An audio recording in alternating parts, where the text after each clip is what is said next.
Yeah, I think if you can help me explain a little bit about your profile, what sort of skill set you have, what sort of experience you bring, some of the responsibilities that you have been handling in your last role, and from there we can start.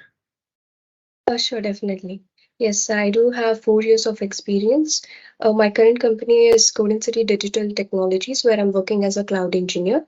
So here I got an opportunity to explore three different clouds, that's AWS, Azure, and GCP, where the major focus was on FinOps cost optimization methodologies. We worked on different services in AWS, including EKS, Redshift, EMR, ECR, CloudWatch, CloudTrail. So what we usually do is we analyze the service, we test the service using APIs and CLIs. We also use Postman, and we are also using MongoDB and SQLDB. We use Robo3T for that, and for SQL we do use SQL Studio. So we analyze the service, test the service, and then define the policy. So we do have subcategory in FinOps like idle, service being idle, it is being orphaned, What does your and company do? majorly focused on cloud technologies. But Uh, like, what do you offer through that? Do you train people, build some products? yes, we are also focusing on building a product as well, but not yet fully fledged.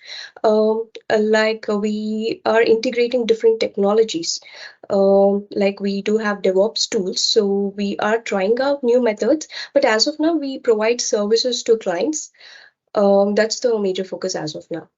So it's a service provider like any other. Right. Okay, got it. So which is your But we are customer? also exploring different things. Yes, I've worked for Criteria Networks. I'm now currently working for CoreStack, and I'm also planning to work for Terraform as well. That's with Syndria, a US client. Okay, Yeah, that's the new project we are getting okay. So you right work now. with different these customers, and Clients. then you implement based on their skills, their requirements, what they require. Yes, we provide the service, and we are also exploring new products as well to build as our company own product. Cool. And So it's a multi-cloud experience you said, right? All the cloud yes. providers and okay, awesome. Three cloud plans. Okay. So which is your strong area then? Which is your strong cloud platform that you work on? AWS. Okay. And which But part? as of now, I'm also comfortable with Azure because I worked for almost 1.5 year and as well as GCP. But most of the services are from AWS and Azure. GCP, a few of them, altogether around 40 plus services we have worked on, and we do provide the entire logic, like When you using. say we provide, it's you have that experience, right? Not your company. Yes, not my company. It's You are working on that, right? Okay. so I mean, I was just telling the team. Mhm. I worked on like 20 plus services. So we do have a team where we coordinate with each other. We review whatever the policies they have defined or I have defined. So that way we have exposure to many services. Okay. I see you are It's certified like as well 50 on plus service. Yes, AWS. associate, and these are valid certifications right now. Yes, yes, it's Okay. valid. All right. Okay. I got a Yes. good idea on the profile. So I wanted to understand, you mentioned a bit about cost optimization. So Mhm. what sort of, is it a customer requirement to work on cost optimization? Yes, so Stack mainly focus on FinOps. So they want to reduce the cost in the client accounts. So what we do is first we test in dev environment how our logic works. So for example, if I have to give a simple say EC2 instance, Now we go with say idle policy. So what do? Is we check with the metrics. For example, CPU and memory utilization. We have a threshold, say 5%. If it is less than that, then the customer is not using and it is a waste of time having that in their environment. So we tell that customers that this is of no use since you're not using it for a certain period. Mhm. Um, and we also provide them how the cost works as well, whether it is billing logic or unit rate logic. We have complex policies as well, so which have really helped the customers in cutting down the cost. Okay. But then there are a lot of tools, right? They provide these kind of reports. There's Is there anything beyond that? Do you like identifying idle resources is one case for optimization? Anything else? Do you understand reserved instances? Yes. Spot instances, reserved, dedicated host. Is we not only worked on the simple terms, complex config policies as well. Mhm. For example, a service might have different compute tiers, and for example, if I talk about file store in GCP, it has enterprise basic standard. So we analyze what enterprise features are, what standard features are, and what basic features are. Whether customer is using all those features to its optimum level, if it's not being used, to how to detect that, and how cost reducing happens if we ask them to switch over that, and we also recommend them as well. So based on the we just provide what all the alternative recommendations they can use, but it's completely based on client, whichever the recommendation is suitable for them, they're gonna use that. Okay. For example, if some customer is running their workloads in EKS, maybe, what all areas you will analyze for cost optimization? So, for example, AWS EKS, first we'll check whether we have a master node and worker nodes. So we'll check whether since master node is a PaaS service, we will not be doing anything there. Worker nodes will analyze what type of instance they are using it, whether they are using it to its optimum level. If that particular instance type is not being used to its optimum level, GCP, whatever, I mean, memory and CPU, whatever the instance type provide, if they are not using, we'll ask them to shift to a different instance type. And also we do have pods as well. So we do recommend horizontal pod auto scaling, vertical pod auto scaling. If the pods are not being used, we do have metrics for pod using kubectl. We analyze those metrics, whether the pods are being used completely or not, on pod level, on instance level, on container level also we did, but not to not optimum cost optimization. We could obtain on container level, but on pod and instance level we have worked on it. Okay.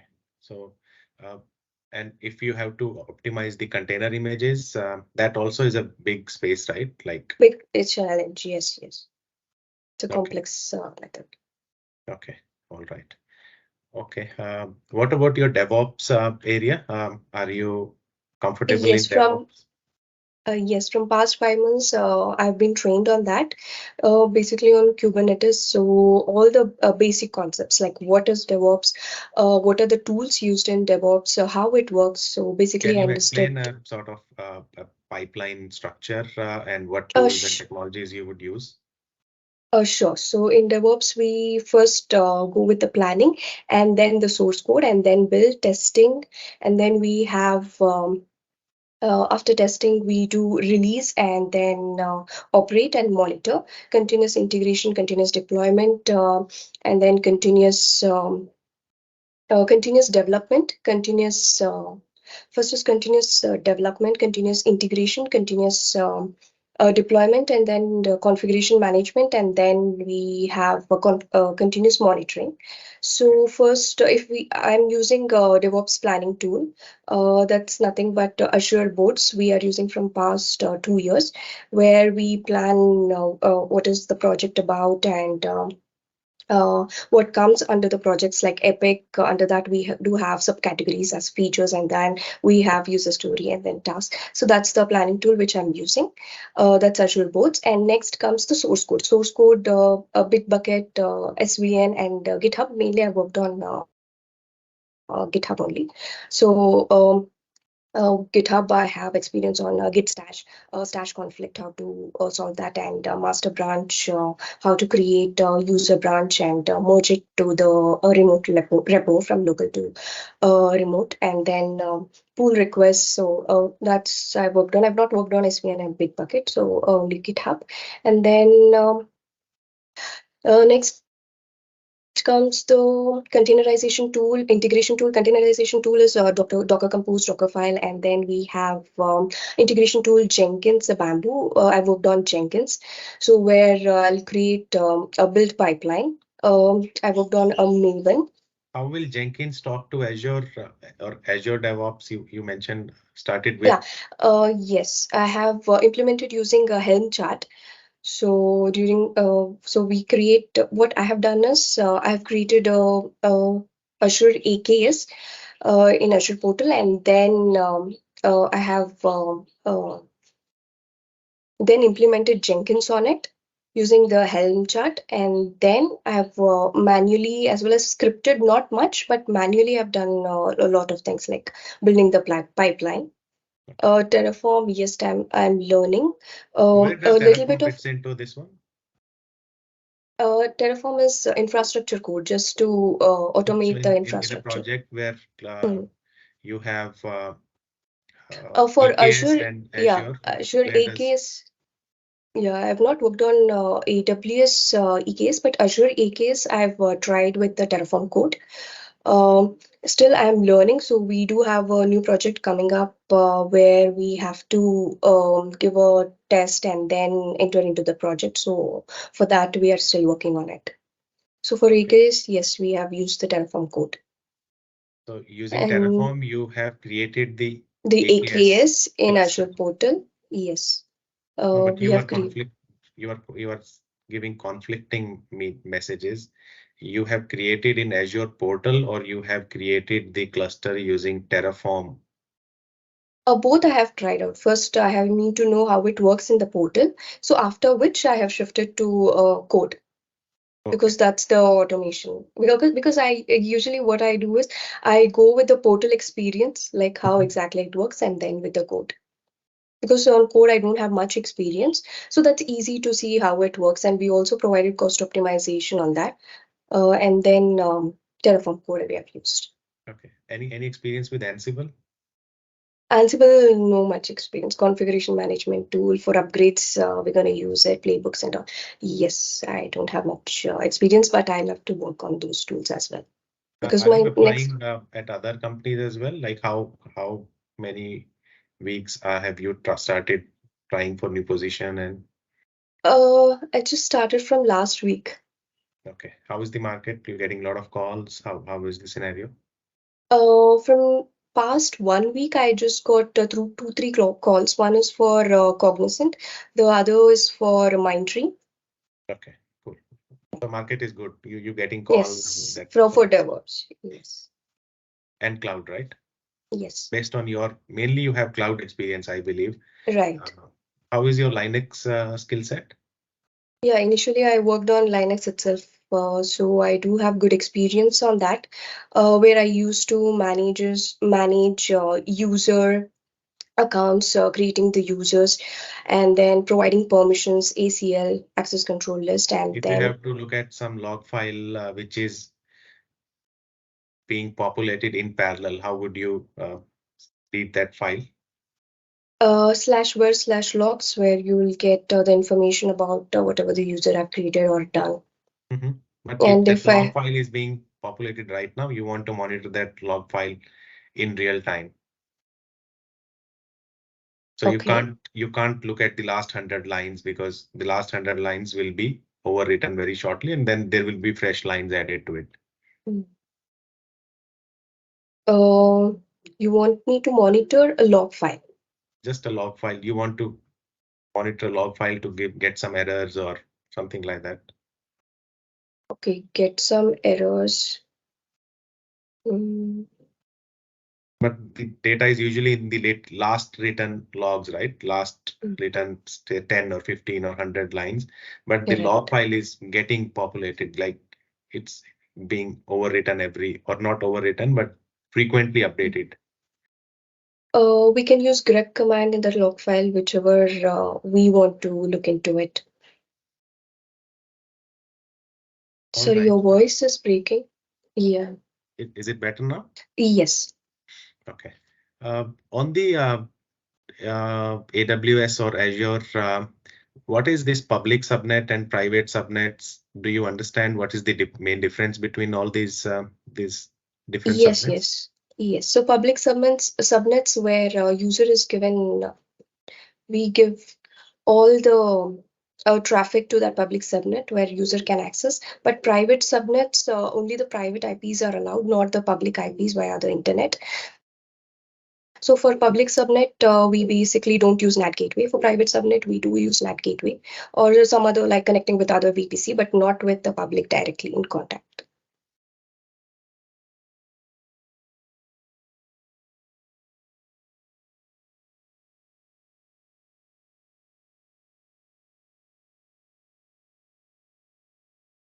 Okay. I'm just trying to see based on your resume and where you would fit into. Is there any sort of scripting experience you have? Can you write some code as well? I've written for Azure, that like Terraform, like I told, I've done it for Azure EKS. I'm still learning that, and probably 2 weeks or 3 weeks I'll catch up with Terraform. Not a problem. Can you give me, or I will just maybe I will find some policy, and maybe you can help me explain that bucket policy. Okay.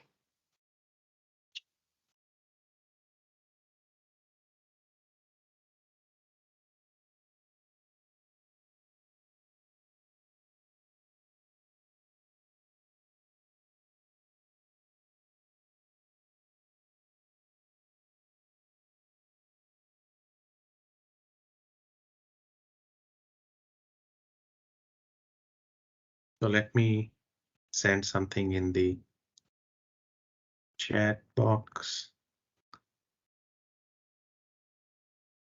and see if you can explain this policy.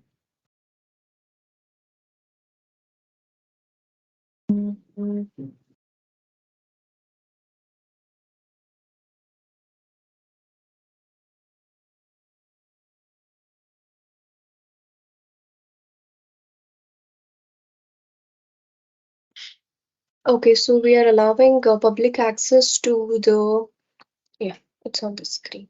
Yeah. Yes, so we are allowing public access to the resource in order to get objects from that specific ER in that specific bucket. What does this star means? Mm, Principal, okay, example bucket slash star.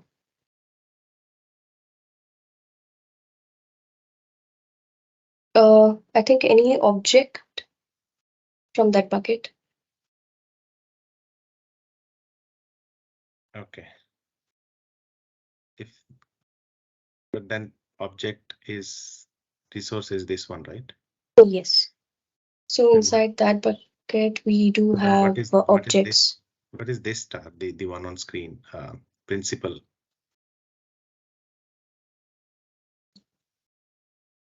Principal.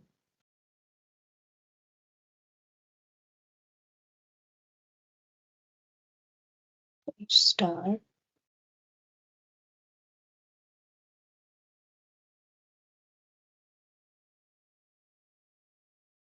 Oh, sorry, I'm not getting it.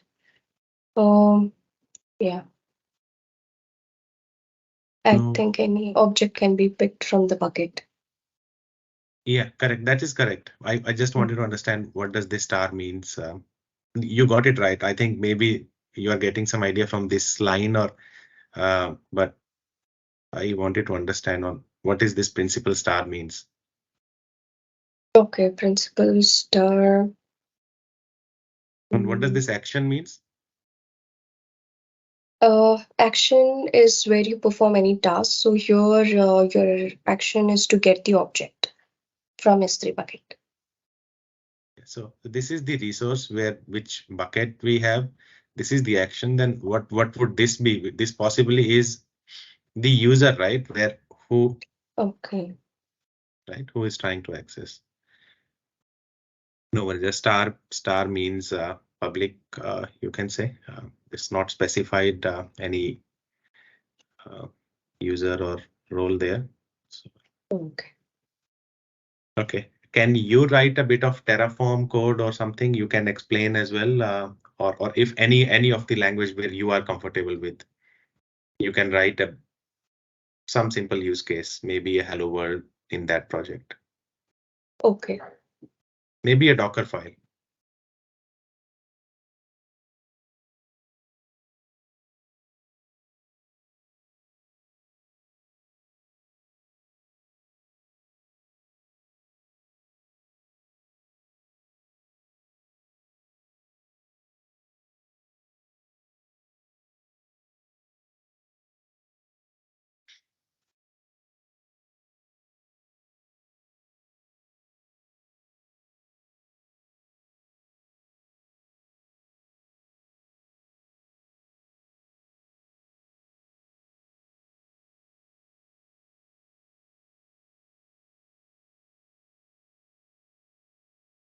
And just keep explaining like uh, what you are writing and while you are writing. Okay. Um,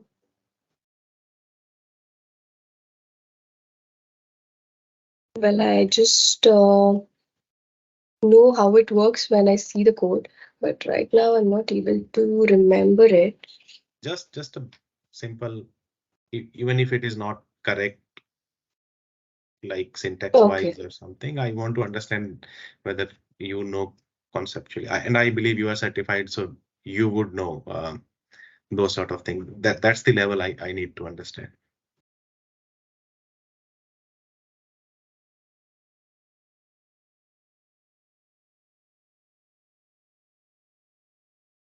Or if you want, I can pull a Docker file and you can explain. Yes. But it will take me some time.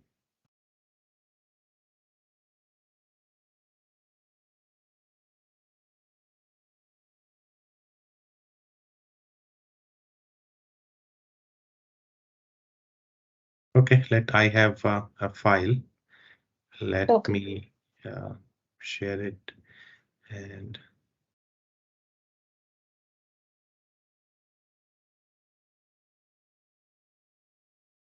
yep. Oops.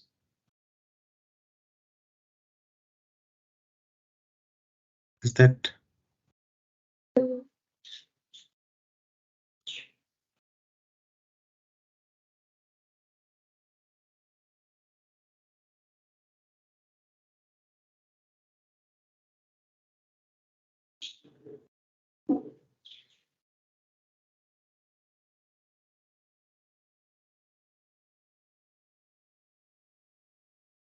yep.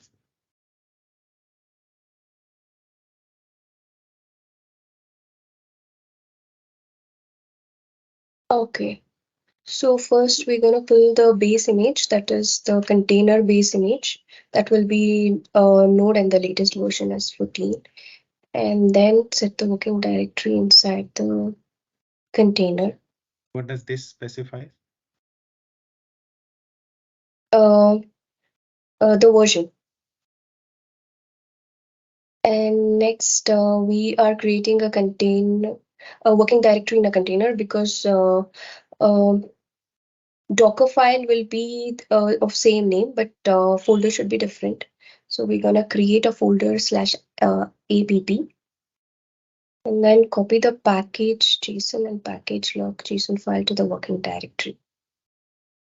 Okay, so we are copying this package.json to this working directory, that's app. And then you're gonna install all the dependency using run command. So run is used basically when you want to install any packages from VM repo apt. So that will install the packages while building the image. And next, copy the rest of the application code to the working directory. Yes, dot the application code with the extension if it is a Linux or a Windows.exe. If it's a Linux, we have .var.jar, so whatever the extension file, we're going to copy it. And then we're going to export the expose the port number. So here the port number is 3000. So we're going to expose that port number. And then This port CMD is on. It's expose. What does this mean? To expose the port number. In the sense, we're going to expose that application on this specific port number. That's Okay. 3000. And then, yes, CMD is used to actually to to replace the packages while a container is running, packages or any statements to the target location. If you want to replace while container is running, we'll use that command to start the application. Yes. Okay. All right. Some of the comments would have helped.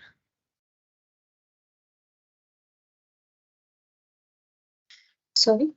Some of the comments in the code would have helped you a little bit, or you. No, I know the structure of the Docker file, so it was simple. Good. All right. So what area other than that we can wanted to understand a bit of Jenkins file. Do you understand what a Jenkins file is? Yes. So Jenkins files where I don't have much experience on that.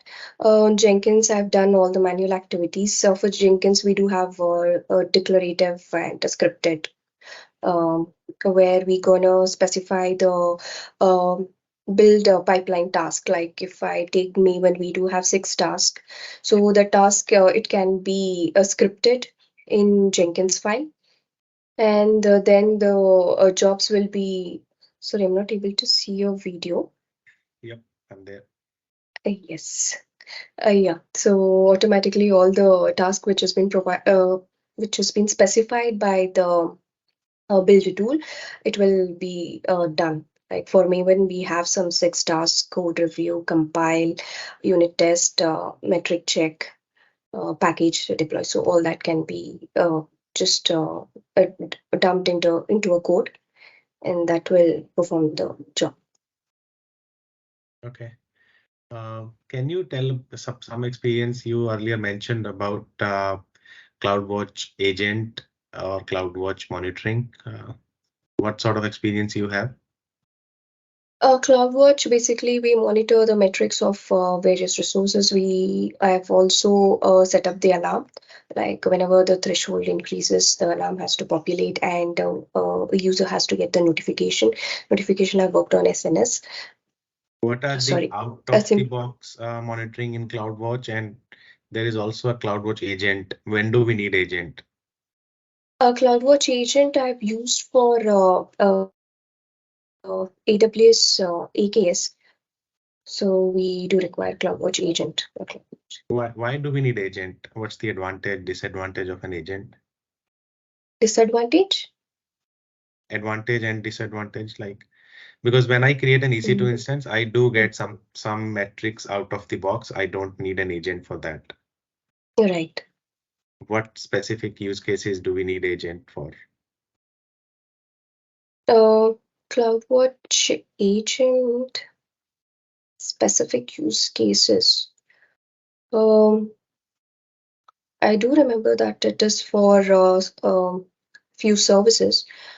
We do require a CloudWatch agent, but not able to remember the specific use case. Any use case, because I don't need agent for CPU and basic stuff, like just to get the CPU and RAM kind of thing. Right. But why do I need agent at all then? Right. For specific metrics, which will not be available in CloudWatch that we can populate in CloudWatch For agent. example, like any example of that sort of metrics. Pod metrics. Like we do have pod number of pods in. Have you configured any logs to be sent over CloudWatch? You mean the log stream? Yeah. Yes, I had configured log stream. So you would need an agent configured for that, right? You mean for Any EKS? Yes, for EKS or any application running on your EC2 instance, how do you send the logs from your EC2 instance to CloudWatch? Flow logs. Integrate CloudWatch with the flow logs, where we create a log stream for that. Okay. Flow logs as in VPC flow logs. VPC flow logs. What are VPC flow logs? Where we get information about the network, like the IPs, which have pinged that EC2 instance. Okay. I think you are mixing up two concepts, right? Like, or is it me not asking the right? I want some logs from the EC2 instance, not the VPC flow data. Logs from EC2 instance. Some you earlier mentioned, like I have a /var/log has some data. I want that in CloudWatch logs group. So anyway, Okay. so you need agent for such cases. You need agent installed on that EC2 instance, and then that can stream the logs to logs group. But I got a good understanding what sort of experience you bring and where you can add a lot of value. Anything you want to ask before we close the discussion? As of now, yeah, I'm good with it. Any last comment you want to make before we close? Yes, I'm too interested in DevOps technology, and that's the reason I'm opting for different options. So here I've got a Terraform project where I'll be working on it, but I still want to work on DevOps tools. So I'm very much interested in that. So yes, I'll be happy to work there. Lots of such projects and opportunities. So, yeah. Thank you. All right, then we'll close the discussion and I'll share the feedback. Sure. Thank you. Thank you. Thanks. Take care. Bye. Thank you. Bye.